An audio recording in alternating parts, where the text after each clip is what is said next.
തിങ്കളാഴ്ച രാത്രി 9:15 മീമ്പാറയിൽ അവസാനമായി അപകടം നടന്നത്. കാവുംപുറം ഭാഗത്തു നിന്ന് വളാഞ്ചേരിയിലേക്ക് പോവുകയായിരുന്ന സ്കൂട്ടർ റോഡിലെ ചളിയിൽ തെന്നി മറിയുകയായിരുന്നു. ഇതിന് തൊട്ടു മുൻപ് 9 മണിയോടെ വളാഞ്ചേരി ഭാഗത്തു നിന്ന് വന്ന മറ്റൊരു സ്കൂട്ടറും സമാനമായ രീതിയിൽ ഇവിടെ അപകടത്തിൽപ്പെട്ടു. വാഹനത്തിലുണ്ടായിരുന്ന 2 പേരും പരുക്കേൽക്കാതെ അത്ഭുതകരമായാണ് രക്ഷപ്പെട്ടത്. തിങ്കളാഴ്ച രാവിലെ 9:30 അപകടത്തിൽ യാത്രക്കാരിയായ യുവതിക്ക് പരുക്കേറ്റിരുന്നു. മഴ പെയ്യുന്നതോടെ സമീപത്തെ കുന്നുകളിൽ നിന്നും പറമ്പുകളിൽ നിന്നും വ്യാപകമായി ചളി റോഡിലേക്ക് ഒലിച്ചിറങ്ങുന്നതാണ് ഈ അപകടക്കെണിക്ക് കാരണം. സ്കൂട്ടറിന്റെ ടയറുകളിൽ ചളി പറ്റിപ്പിടിക്കുന്നതോടെ ബ്രേക്കിടുമ്പോൾ വാഹനം നിയന്ത്രണം വിട്ട് മറിയുകയാണ്. മീമ്പാറ ഭാഗത്ത് ഇത്തരം അപകടങ്ങൾ നിത്യസംഭവമായി മാറിയിട്ടും അധികൃതർ വേണ്ട നടപടികൾ സ്വീകരിക്കുന്നില്ലെന്നാണ് നാട്ടുകാരുടെ പരാതി. റോഡിലെ ചളി നീക്കം ചെയ്യാനോ ശാശ്വതമായ പരിഹാരം കാണാനോ തയ്യാറാകാത്ത അധികൃതർക്കെതിരെ പ്രതിഷേധം ശക്തമാവുകയാണ്. വലിയൊരു അപകടം നടക്കുന്നതിന് മുൻപ് റോഡ് സുരക്ഷിതമാക്കണമെന്നാണ്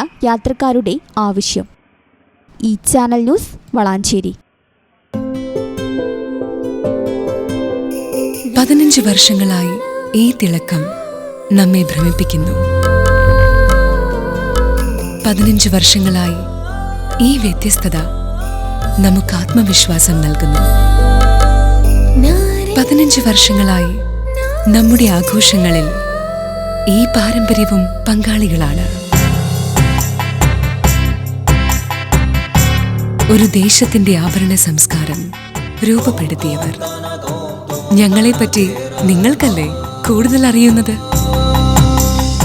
പരിശുദ്ധിയുടെ സുവർണ പാരമ്പര്യം. Hayat golden diamonds, Valanchery.